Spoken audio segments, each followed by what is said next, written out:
Hola, bienvenidos a una nueva semana y un nuevo video de tips de comprensión lectora.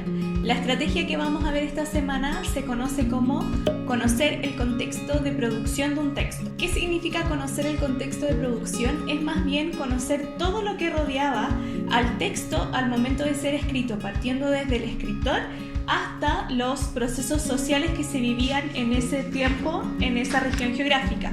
Entonces, por ejemplo, cuando nosotros hablamos del contexto de producción, nos referimos tanto al contexto histórico-cultural y también nos referimos a la vida del escritor y a la vida también de los receptores en la idea original del escritor a quien les tenía destinado este texto. Entonces, por ejemplo, si nosotros vemos el contexto histórico y cultural, tenemos que ver primeramente de dónde viene este texto, de dónde viene la persona que lo escribió, si era nativo de esa tierra o quizás viajó hacia esa tierra para escribir ese texto. También tenemos que ver los procesos culturales que se estaban viviendo. Es muy importante ver cómo era la cultura en ese tiempo, no solamente en ese país, sino que en esa región, para poder también entender ciertas acciones o ciertas palabras que el Señor refiere en su momento, sobre todo cuando estamos en el Antiguo Testamento. Es importante también saber dos cosas.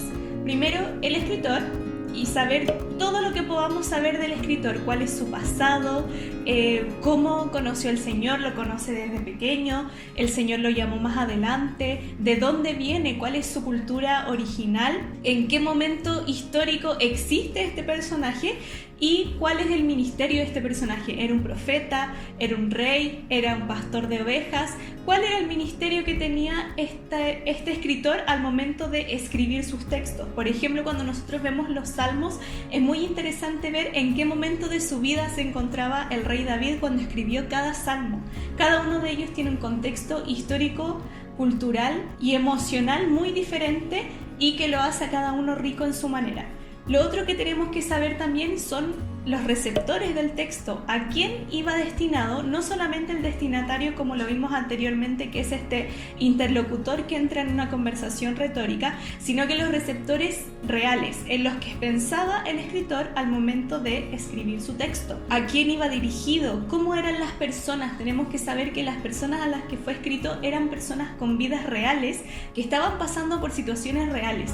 Es cierto, y no tenemos que confundirnos, que el Señor tiene un mensaje para nosotros hoy a través de las Escrituras, pero no podemos pensar que el Señor escribió todo de una manera general, porque Él usó cada momento particular histórico en la vida de Israel y en la vida de los apóstoles y de las personas que son parte, o los personajes que son parte de la Biblia.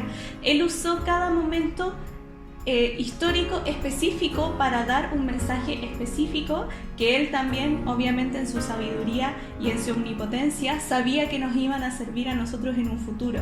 No tenemos que pensar que sus verdades no son trascendentales, sino que él tenía un destinatario específico y un destinatario futuro que éramos nosotros. Pero para que esos destinatarios específicos y esos receptores en ese momento lo recibieran, él dio el mensaje de una manera determinada.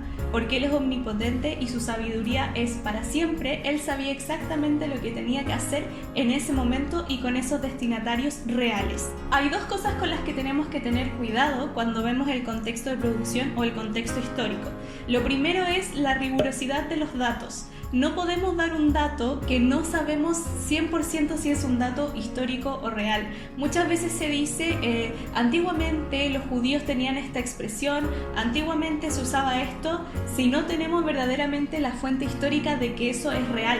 Porque muchas veces podemos decir que los judíos se referían a esto de cierta manera cuando en realidad no era así y se pierde un poco el significado del contexto histórico. Con lo otro que tenemos que tener cuidado es poner el contexto sobre el texto. ¿Qué quiere decir esto? Que yo no puedo centrarme solamente en el contexto, aunque puede ser muy emocionante estudiar las historias, las vidas de los personajes, de los grandes reyes, y pueden ser historias incluso como para una teleserie, pero no por eso tengo que centrar mi atención en eso específicamente. El contexto del pasaje no es igual a su significado. El significado del pasaje es una cosa y su contexto es otro. Lo que el Señor quiere decir en ese texto y en ese pasaje es un significado en sí mismo. El contexto nos aporta información, nos da una riqueza de interpretación, pero el significado para el Señor sigue siendo uno. Considerando estas cosas, entonces, es muy importante que nosotros contemos con el contexto histórico y cultural y con la historia, con todo lo que precede al escritor al momento de escribir, para que sea mucho más rica la interpretación que yo puedo hacer y pueda entender detalles que quizás sin el contexto no podría hacerlo. Espero que les haya gustado esta estrategia de hoy y nos vemos la próxima semana.